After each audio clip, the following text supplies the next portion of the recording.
हो आत्मा के साथ। संत यूहन्ना के अनुसार प्रभु यीशु क्रिस्त का पवित्र सुसमाचार। हे प्रभु तेरी महिमा हो। अध्याय 15 वाक्य संख्या 26 से लेकर अध्याय 16 वाक्य संख्या 4 तक।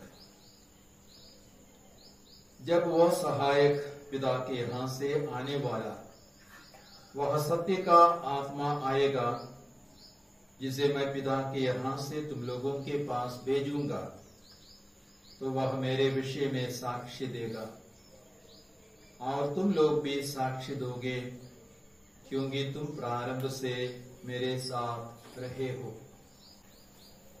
मैंने तुम लोगों से यह इसलिए कहा है कि तुम विचलित नहीं हो। वे तुम्हें सभागृहों से निकाल देंगे। इतना ही नहीं, वह समय आ रहा है जब तुम्हारी हत्या करने वाला यह समझेगा कि वह ईश्वर की सेवा कर रहा है। वे यह सब इसलिए करेंगे कि उन्होंने ना तो पिता को पहचाना है और ना मुझको। मैंने तुम लोगों से यह इसलिए कहा है कि समय आने पर तुम्हें यह स्मरण रहे कि मैंने तुम्हें पहले ही सचेत किया था। यह प्रभु यीशु क्रिस्त का पवित्र सुसमाचार है। यीशु को धन्यवाद। सहायक आएगा पिता के यहाँ से और वह सत्य का आत्मा है, और पिता के यहाँ से मैं तुम लोगों के पास उसे भेजूंगा। ये सहायक को यूनानी भाषा में पाराक्लेटोस कहा गया है, अंग्रेजी में पाराक्लेट, और अलग अलग बाइबल में उसका अलग अलग ट्रांसलेशन है, अनुवाद है।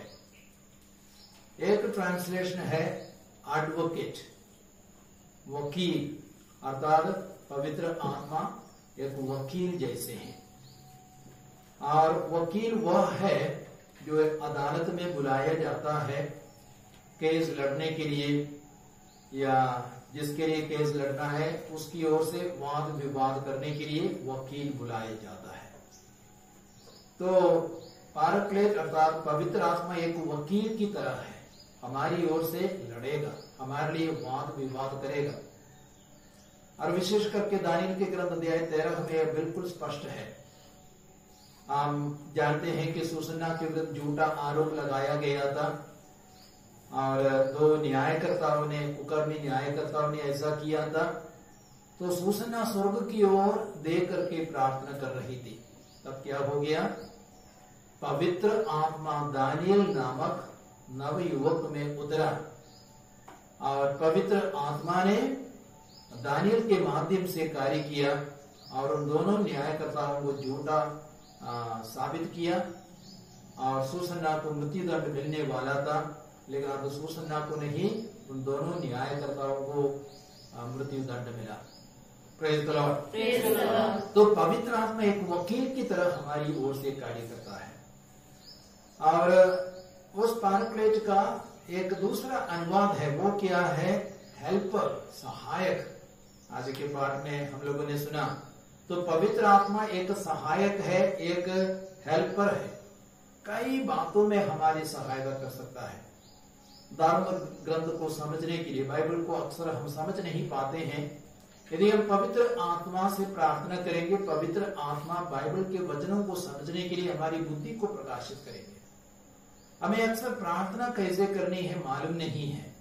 रोमियो के पत्र अध्याय 8:26 में संत पौलुस कहते हैं, हमें प्रार्थना करना नहीं आता, लेकिन पवित्र आत्मा अस्पष्ट आहों द्वारा हमारे माध्यम से प्रार्थना करता है। हालेलुया, यीशु की स्तुति हो, यीशु को धन्यवाद। उसी प्रकार हमारी पढ़ाई लिखाई में भी पवित्र आत्मा हमारी बुद्धि को प्रकाशित कर सकता है और हमारी सहायता कर सकता है। तो पवित्र आत्मा एक सहायक है, एक हेल्पर है।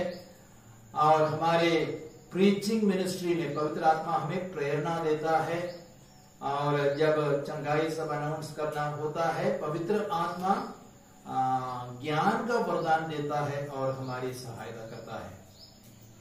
और आप यह भी देखेंगे पौलुस और बरनबास के प्रीचिंग मिनिस्ट्री में प्रेरित चरित्र अध्याय 16 में 1 से 10 तक में हम देखते हैं। देखिए, पौलुस और बरनबास एशिया में सुसमाचार प्रचार करना चाहते थे, लेकिन पवित्र आत्मा ने मना किया। बितूनिया जा रहे थे, लेकिन वहां पर भी पवित्र आत्मा ने मना किया। लेकिन रात को पौलुस को एक दर्शन मिला, एक मकेदूनी को वह देख रहा था दर्शन में, और वह मकेदूनी उनका स्वागत कर रहे थे मकेदूनिया में।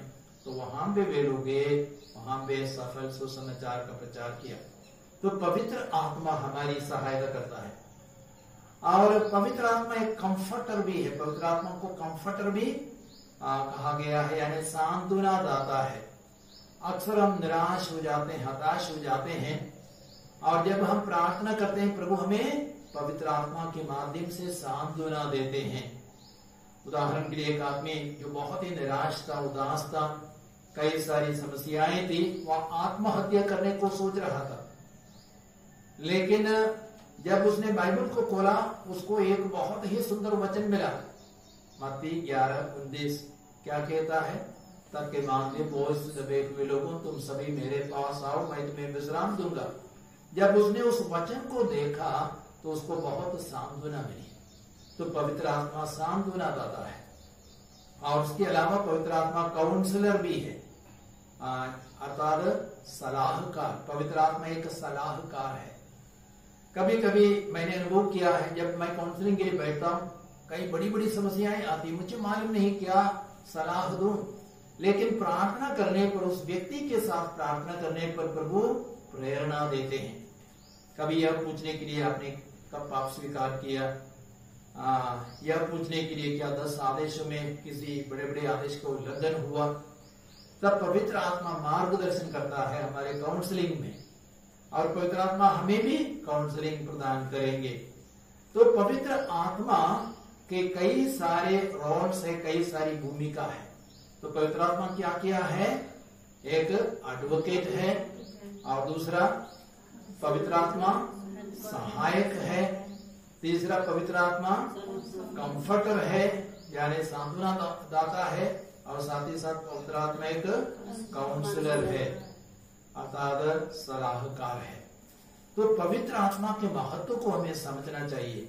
तो आज प्रभु यीशु कहते हैं वो सत्य का आत्मा है, अर्थात वो कभी झूठ नहीं बोलता, सत्य के लिए वो साक्ष्य देता है।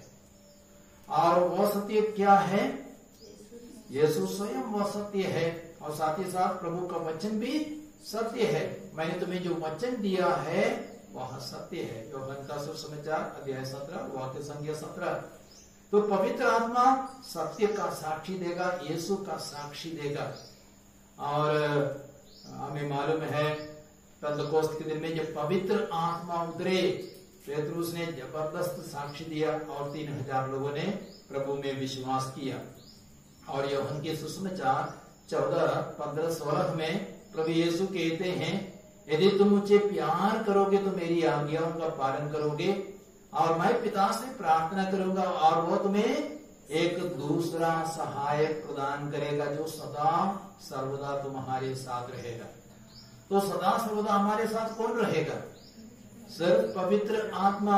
आप शादी करेंगे, पति या पत्नी सदा सर्वदा आपके साथ नहीं रहेंगे, बच्चे सदा सर्वदा आपके साथ नहीं रहेंगे, हमारे मित्र दोस्त बहुत अच्छे होंगे, हमारे साथ नहीं रहेंगे, हमारे माता पिता भी थोड़े समय के लिए हमारे साथ रहेंगे, लेकिन पवित्र आत्मा ही एक ऐसा व्यक्ति है जो सदा सर्वदा हमारे साथ रहेगा, हमें कभी भी नहीं छोड़ेगा। तो आइए आज हम उस पवित्र आत्मा के लिए विशेष रूप से प्रार्थना करें, पवित्र आत्मा का आह्वान करें।